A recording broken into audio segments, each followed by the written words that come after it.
For more analysis, joining us live is Simon Jackman. He's the CEO of the US Studies Centre. Simon, finally, justice for a victim of police brutality. We really can't underestimate just how significant this is for America.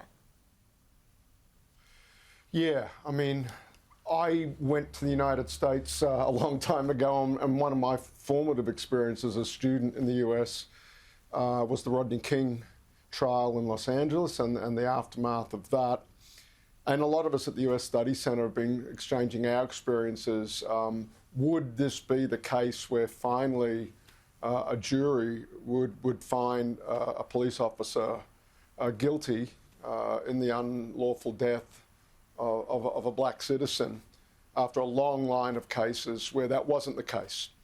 And it turned out today that the answer was yes. And that's a big, big step for the United States when you think of the history of these cases over the last, say, 20 to 30 years in particular.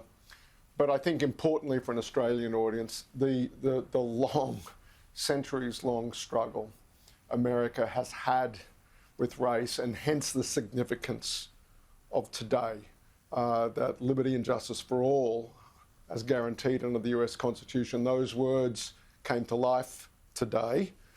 And moreover, I think we're in a new age too, where the availability of technology like cell phones that can take a 9-minute, 29-second long video can go out across the world, and the world can see what those eyewitnesses saw in Minneapolis, and I think that's a game changer as well. The other reflection I'll share off the top is just what Joe Biden said, and it was echoed by Kamala Harris and, of course, by America's first African-American president, that as significant as today is, in their view, and many people, many Democrats and many people that voted for Joe Biden believe this as well, this is the first step in a long march, and a long ongoing march to racial justice, and hence we get to the political implications of this. There's tremendous pressure on the Democrats in Congress, while they've got a Democratic president, for the time being at least, have control of both houses of Congress.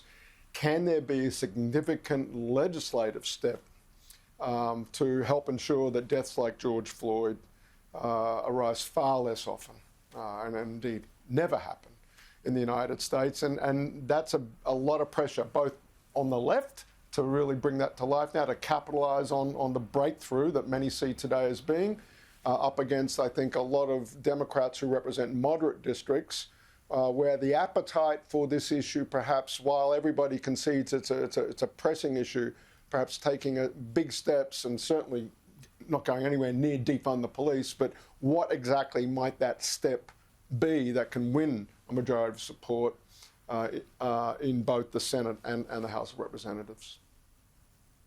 Simon, we're seeing live pictures coming in from Minneapolis. There seems to be a real sense of relief when you listen to the people there in that city that this was the outcome. There were real fears that if the verdict had gone the other way, Minneapolis was ready to explode, essentially. Oh, look, absolutely. And not just Minneapolis, by the way. It wouldn't have just been Minneapolis. The entire country, indeed the entire world, has been paying attention to this. And just go back to last summer. Look at what, in the United States, look at what the death of George Floyd prompted. In the middle of a pandemic, hundreds of thousands, millions of Americans took to the streets. Indeed, it had inspired Black Lives Matter protests here in Australia and around the world.